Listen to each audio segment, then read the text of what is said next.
ನಮಸ್ಕಾರ, ಜೈ ಹಿಂದ್ ಎಲ್ರಿಗೂ. ಎಲ್ರಿಗೂ ಮತ್ತೆ ನನ್ನ ಒಂದು ಯೂಟ್ಯೂಬ್ ಚಾನಲ್ಗೆ ಸ್ವಾಗತ ಸುಸ್ವಾಗತ. ಇವತ್ತಿನ ದಿನ ಈ ಒಂದು ವಿಡಿಯೋದಲ್ಲಿ ಏನು ನೋಡೋಣಪ್ಪ ಅಂದರೆ RRB ಗ್ರೂಪ್ ಡಿ 11 ಒಳಗಡೆ ಏನು ವೇಕೆನ್ಸಿ ಔಟ್ ಮಾಡಿದ್ರಲ್ಲ, ಅದನ್ನ ನಾವು ಫುಲ್ ನೋಟಿಫಿಕೇಶನ್ನ ಈ ಒಂದು ವಿಡಿಯೋದ ಒಳಗಡೆ ಕವರ್ ಮಾಡೋಣ. ಹಾಗಾಗಿ ಯಾರು ಕೂಡ ಈ ಒಂದು ವಿಡಿಯೋನ ಸ್ಕಿಪ್ ಮಾಡ್ಲಿಕ್ಕೆ ಹೋಗ್ಬೇಡ್ರಿ. ಎಲ್ಲರೂ ಕೂಡ ಈ ಒಂದು ವಿಡಿಯೋನ ಫುಲ್ ನೋಡಿ, ಹಾಗೆಯೇ ನಿಮ್ಮ ಫ್ರೆಂಡ್ಸ್ಗೂ ಕೂಡ ಈ ಒಂದು ವಿಡಿಯೋನ ತಪ್ಪದೆ ಶೇರ್ನ ಮಾಡಿ. ಹಾಗೆಯೇ ನೀವೇನಾದರೂ ನಮ್ಮ ಚಾನಲ್ಗೆ ಹೊಸಬರಾಗಿದ್ದಪ್ಪ ಅಂದರೆ ಇವಾಗಲೇ ಸಬ್ಸ್ಕ್ರೈಬ್ ಮಾಡೋದನ್ನ ಮಾತ್ರ ಮಿಸ್ ಮಾಡಲೇಬೇಡಿ. Let's start the video. RRB group D level 1ನ ವೇಕೆನ್ಸೀಸ್ ಕರೆದಿರೋದು.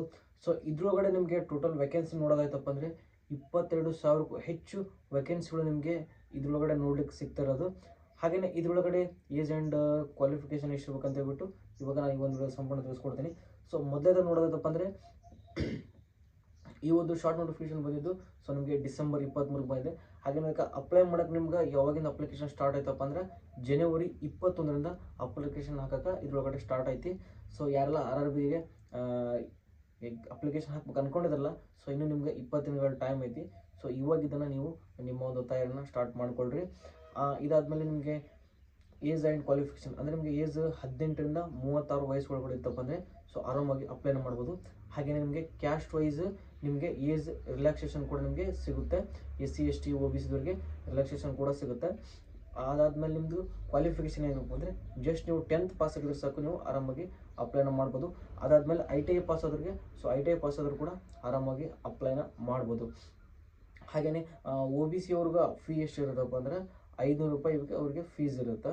ಅದಾದಮೇಲೆ SC ST ಆಗಿರ್ಬೋದು, ಆಮೇಲೆ ಫೀಮೇಲ್ಸ್ ಆಗಿರ್ಬೋದು, ಅವ್ರಿಗೆ 250 ರೂಪಾಯಿ ಇರುತ್ತೆ.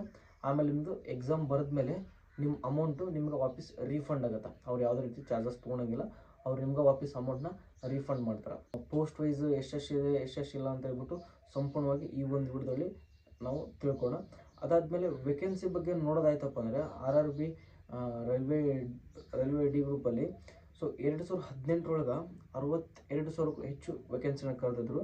ಅದಾದಮೇಲೆ 2019 1,03,700+ ವೇಕೆನ್ಸಿನ ಕರೆದ್ರು. ಅದಾದಮೇಲೆ 2024 ಮತ್ತೆ ಕಡಿಮೆ ಆಯಿತು, 32,438 ವೇಕೆನ್ಸಿನ ಕರೆದ್ರು. ಆದರೆ ಈ ಸಲ 2025-26 ಒಳಗಡೆ ಬರೀ ನಿಮಗೆ 22,000 ವೇಕೆನ್ಸಿಗಳು ನೋಡ್ಲಿಕ್ಕೆ ಸಿಗ್ತಾ ಇರೋದು. ನನಗನ್ಸಿದ ಮಟ್ಟಿಗೆ ಇನ್ನೂ ಸ್ವಲ್ಪ ವೇಕೆನ್ಸೀಸು ಜಾಸ್ತಿ ಆಗೋ ಚಾನ್ಸಸ್ ಐತಿ ಇದ್ರೊಳಗಡೆ. ಗ್ರಾಫ್ ಒಳಗಡೆ ನೋಡೋದಾಯ್ತಪ್ಪ ಅಂದರೆ ನಾವು 2019 ಒಳಗಡೆ ವೇಕೆನ್ಸಿಗಳು ಜಾಸ್ತಿ ಇರೋದು. ಭಾಳ ಕಡಿಮೆ ವೇಕೆನ್ಸಿ ಅಂದಪ್ಪ ಅಂದರೆ 2025-26 ಒಳಗಡೆ RRB ಒಳಗಡೆ ಭಾಳ ಕಡಿಮೆ ವೇಕೆನ್ಸಿ ನೋಡ್ಲಿಕ್ಕೆ ಸಿಗ್ತಾ ಇರೋದು. ಇದಾದಮೇಲೆ ಇದರೊಳಗಡೆ ಸೆಲೆಕ್ಷನ್ ಪ್ರೊಸೆಸ್ ಯಾವ ರೀತಿ ಇರುತ್ತಪ್ಪ ಅಂದ್ರೆ ನಿಮ್ಗೆ ಸೆಲೆಕ್ಷನ್ ಪ್ರೊಸೆಸ್ಸು ಫಸ್ಟು ಎಕ್ಸಾಮ್ ಇರುತ್ತೆ. ಎಕ್ಸಾಮ್ ಆದಮೇಲೆ ಫಿಸಿಕಲ್ ಇರುತ್ತೆ. ಅದಾದಮೇಲೆ ಡಾಕ್ಯುಮೆಂಟ್ ವೆರಿಫಿಕೇಷನ್ ಇರುತ್ತೆ. ಎಕ್ಸಾಮ್ ಒಳಗಡೆ ನಿಮಗೆ ಟೋಟಲಾಗಿ 100 ಕ್ವಶನ್ಸ್ ಇರುತ್ತೆ, 100 ಮಾರ್ಕ್ಸ್ ಇರುತ್ತೆ. ನಿಮ್ಗೆ 90 ನಿಮಿಷ ಟೈಮಿಂಗ್ ಇರುತ್ತೆ. ಆಮೇಲೆ ನಿಮಗೆ ಇದ್ರೊಳಗಡೆ ಮೆಡಿಕಲ್ ಕೂಡ ಇರುತ್ತೆ. ಮೆಡಿಕಲ್ ಒಳಗಡೆ ಕೂಡ ನೀವು ಸ್ಟ್ಯಾಂಡರ್ಡ್ ಇರಬೇಕಾಗುತ್ತೆ. ಎಕ್ಸಾಮ್ ಪ್ಯಾಟರ್ನ್ ನೋಡ್ತದಪ್ಪ ಅಂದರೆ ಜನರಲ್ ಸೈನ್ಸ್ ಒಳಗಡೆ 25 ಕ್ವಶನ್ ಇರುತ್ತೆ. ಅದಾದಮೇಲೆ ಮ್ಯಾಥಮೆಟಿಕ್ಸ್ ಒಳಗಡೆ ಕೂಡ 25 ಕ್ವಶನ್ ಇರುತ್ತೆ. ಜನರಲ್ ಇಂಟೆಲಿಜೆನ್ಸಿ ಹಾಗೆಯೇ ರೀಸನಿಂಗ್ ಒಳಗಡೆ 30 ಕ್ವಶನ್ ಇರುತ್ತೆ. ಜನರಲ್ ಅವೇರ್ನೆಸ್ ಮತ್ತು ಕರೆಂಟ್ ಅಫೇರ್ಸ್ ನಡುವೆ ಅದು ಕೂಡ ನಿಮಗೆ 30, ಅದರೊಳಗಡೆ ನಿಮಗೆ 20 ಕ್ವಶನ್ಸ್ ಇರುತ್ತೆ. ಟೋಟಲ್ ಆಗಿ 100 ಕ್ವಶನ್ಸ್ ಇರುತ್ತೆ. ನಿಮಗೆ 100 ಮಾರ್ಕ್ಸ್ ಇರುತ್ತೆ. ಹಾಗೆಯೇ 90 ನಿಮಿಷ ನಿಮಗೆ ಟೈಮ್ ಇರುತ್ತೆ. ಇದಾದ್ಮೇಲೆ ನಾವು ವೇಕೆನ್ಸಿ ಬಗ್ಗೆ ನೋಡೋದಾಯ್ತಪ್ಪ ಅಂದರೆ ಯಾವುದ್ಯಾವ್ದ್ರೊಳಗಡೆ ಎಷ್ಟೆಷ್ಟು ವೇಕೆನ್ಸಿ ಐತೆ ಅಂತ ಹೇಳ್ಬಿಟ್ಟು ಈಗ ನೋಡೋಣ. ಯಾವ್ಯಾವ ಪೋಸ್ಟ್ಗಳು ಖಾಲಿ ಇರೋದು ಅಂತ ನೋಡೋಣ.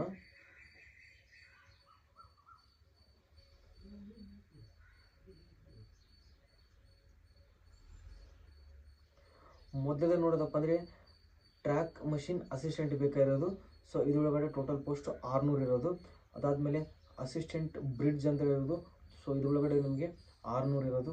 ಅದಾದಮೇಲೆ ಟ್ರಕ್ ಮೇಂಟೈನರ್ ಒಬ್ರು ಬೇಕಾಗಿರೋದು. ಇದರೊಳಗಡೆ 11,000 ಸಿಗ್ತಾ ಇರೋದು. ಆಮೇಲೆ ಅಸಿಸ್ಟೆಂಟ್ PV ಅಂತ ಇರೋದು.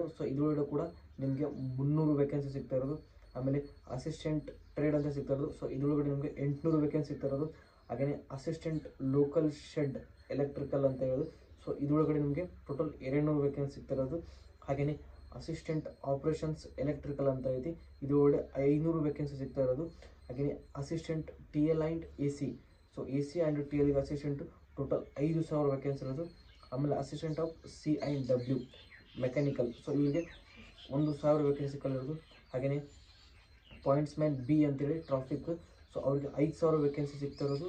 ಹಾಗೆಯೇ ಅಸಿಸ್ಟೆಂಟ್ SIT, ಸೊ ಇದರೊಳಗಡೆ ನಿಮಗೆ 1500 ವೇಕೆನ್ಸಿ ಸಿಗ್ತಾ ಇರೋದು. ಟೋಟಲ್ ಆಗಿ ನಿಮಗೆ 22,000 ವೇಕೆನ್ಸಿ ಸಿಗ್ತಾ ಇರೋದು. ಸೊ ಆಯಿತು, ಇಷ್ಟಾದಮೇಲೆ ನಾವು ಇದರೊಳಗಡೆ ಫಿಸಿಕಲ್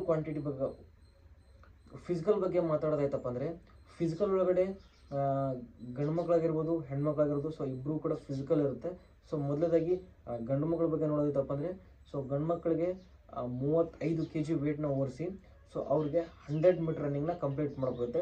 ವೇಟ್ನ ಹೊತ್ಕೊಂಡು, ಅದು ನೀವು ಟೈಮಿಂಗ್ ಇರುತ್ತೆ ನಿಮಗೆ, ಟೈಮಿಂಗ್ 2 ನಿಮಿಷವರೆಗೂ ಟೈಮಿಂಗ್ ಇರುತ್ತೆ. 2 ನಿಮಿಷ ಒಳಗಡೆ ನೀವು 100 ಮೀಟರ್ನ ಕವರ್ ಮಾಡಬೇಕಾಗುತ್ತೆ. ಸೊ ಅದೇನು ಫಿಸಿಕಲ್ ಈಸಿ ಇರುತ್ತೆ. ಅದಾದಮೇಲೆ ಇದಲ್ಲದೆ ಮತ್ತೆ ನಿಮಗೆ 1 ಕಿಲೋಮೀಟರ್ ರನ್ನಿಂಗ್ ಕೂಡ ಇರುತ್ತೆ. ಆ ರನ್ನಿಂಗ್ ಒಳಗಡೆ ಗಂಡು ಮಕ್ಕಳಿಗೆ ಎಷ್ಟು ಟೈಮಿಂಗ್ ಇರುತ್ತಪ್ಪ ಅಂದರೆ 4 ನಿಮಿಷ 15 ಸೆಕೆಂಡ್ ಟೈಮಿಂಗ್ ಇರುತ್ತೆ. ಸೊ ನೀವು ಈಸಿಯಾಗಿ ಇದನ್ನು ಕೂಡ ಕಂಪ್ಲೀಟ್ ಮಾಡ್ಬೋದು.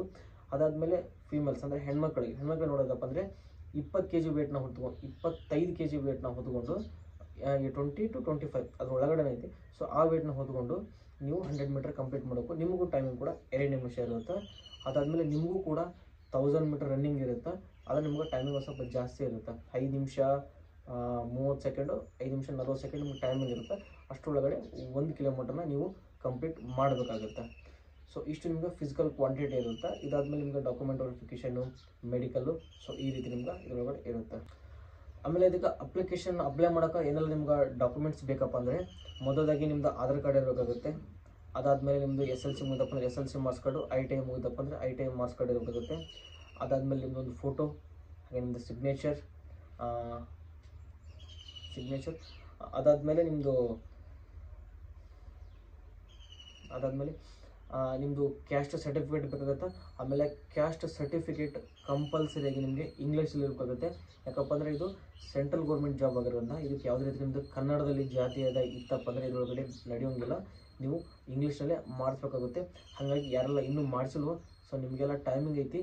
ಸೊ ಇವಾಗಲೇ ಅದನ್ನೆಲ್ಲ ಮಾಡಿಸಿ, ಇನ್ನು ನಿಮಗೆ 1 ತಿಂಗಳವರೆಗೂ ಟೈಮಿಂಗ್ ಐತಿ. ಹಾಗಾಗಿ ಎಲ್ಲರೂ ಕೂಡ ಇವಾಗಲೇ ನಿಮ್ಮ ಡಾಕ್ಯುಮೆಂಟ್ಸ್ನ ಮಾಡಿಸ್ರಿ. ಇಷ್ಟು ಡಾಕ್ಯುಮೆಂಟ್ಸ್ ಇದ್ರೆ ಸಾಕು, ನೀವು ಆರಾಮಾಗಿ ಅಪ್ಲೈನ ಮಾಡ್ಬೋದು. ಸೊ ಯಾರೆಲ್ಲ ಅಪ್ಲೈ ಮಾಡ್ಬೇಕಂತಿದ್ರು, ಸೊ ಇವಾಗಲೇ ಎಲ್ಲರೂ ನೀವು ನಿಮ್ಮ ಒಂದು ತಯಾರಿನ ಸ್ಟಾರ್ಟ್ ಮಾಡಿರಿ. ಎಲ್ರಿಗೂ ಒಳ್ಳೆಯದಾಗಲಿ. ಈ ವಿಡಿಯೋ ಇಲ್ಲಿಗೆ ಎಲ್ರಿಗೂ ಒಳ್ಳೆಯದಾಗಲಿ. ಹಾಗೆಯೇ ನಿಮಗೇನಾದರೂ ಇನ್ನೂ ಡೌಟ್ಸ್ ಇತ್ತಪ್ಪ ಅಂದರೆ ಕಮೆಂಟಲ್ಲಿ ಹೋಗ್ಬಿಟ್ಟು ಕಮೆಂಟ್ನ ಮಾಡಿ. ಸೊ ನಾನು ನಿಮಗೆ ನೆಕ್ಸ್ಟ್ ಒಂದು ವಿಡಿಯೋ ನಿಮಗೇನಾದರೂ ಡೌಟ್ಸ್ ಇತ್ತಪ್ಪ ಅಂದರೆ ಕಮೆಂಟಲ್ಲಿ ಹೋಗ್ಬಿಟ್ಟು ಕಮೆಂಟ್ನ ಮಾಡಿ.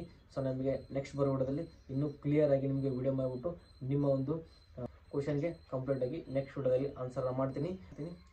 ಜೈ ಹಿಂದ್ ಎಲ್ರಿಗೂ.